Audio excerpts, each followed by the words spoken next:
Hey everyone, it's Alyssa, and today I am going to be showing you how to stretch for oversplit. Stretching videos are honestly one of the most requested on my channel, and I decided to do an oversplit video today. Comment down below any stretching videos you would like to see next.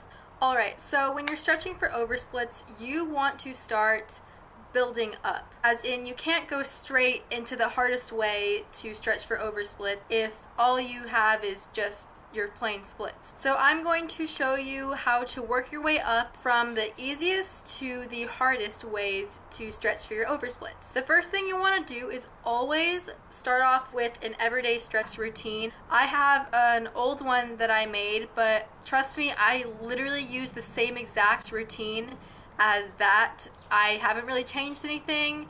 If you guys would want to see an updated one, you can tell me, but not much has changed. The first step into stretching for your oversplits would be to lay in your splits and lean forward. This one will give you a mild oversplit stretch. It's not anything too drastic, but it will definitely make you feel a little bit more of a burn than just your average splits. The next thing to do after you lean forward, what I like to do is I bring up my back leg. Whether you're doing your right or left splits, just bring up the opposite leg in the back and try to pull it as forward as you can without hurting yourself. And here you should definitely be able to feel something. Alright, once those two you notice, okay, these are way too easy for me, I can already do this. Those are kind of what I like to do to warm up for my oversplits. And to really get me going and really start like the stretching process, I grab a chair. That is the number one thing I use to stretch for oversplits. So just grab any chair, probably not too high. And if a chair is too high for you, if you have something of a lower surface that you can do your splits on, then you can totally do that. But I always just go straight to a chair. If you want, you can stack some textbooks on top of each other. I've done that a million times, trust me, it totally works just as well because we know textbooks are like pretty huge. So what I'll do is I'll stack them each on top of each other, and then if I need more, then I'll put on another textbook, stuff like that. And then what you want to do is put whatever leg you're trying to stretch up on the elevated surface, and then have the other one behind you like you're in a split. And what you want to do is put your hands on your hips and try to push yourself down. Of course, you want to make sure you stretch before this to make sure you don't pull any muscles. You don't want to try to hurt yourself. Can be pretty painful, but this is just what I find the most effective way to stretch for my oversplits. So you want to make sure that your back leg is completely extended out behind you and it is completely on the ground.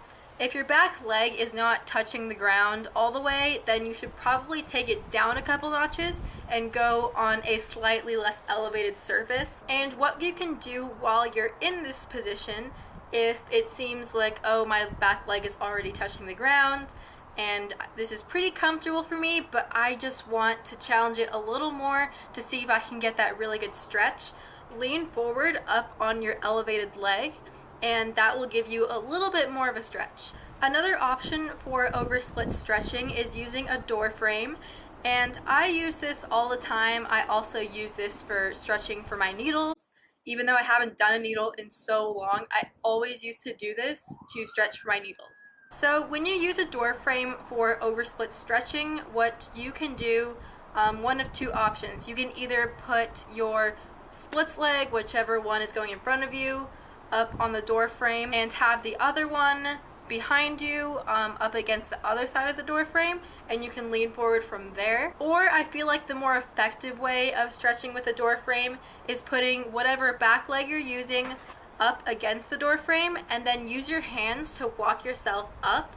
And the more you walk yourself up, the more of a stretch you're gonna get. Make sure you're safe and you can actually get out of this position, because sometimes I have toppled over myself. I'm clumsy, what can I say? So those are the ways that I like to use to stretch for my oversplits.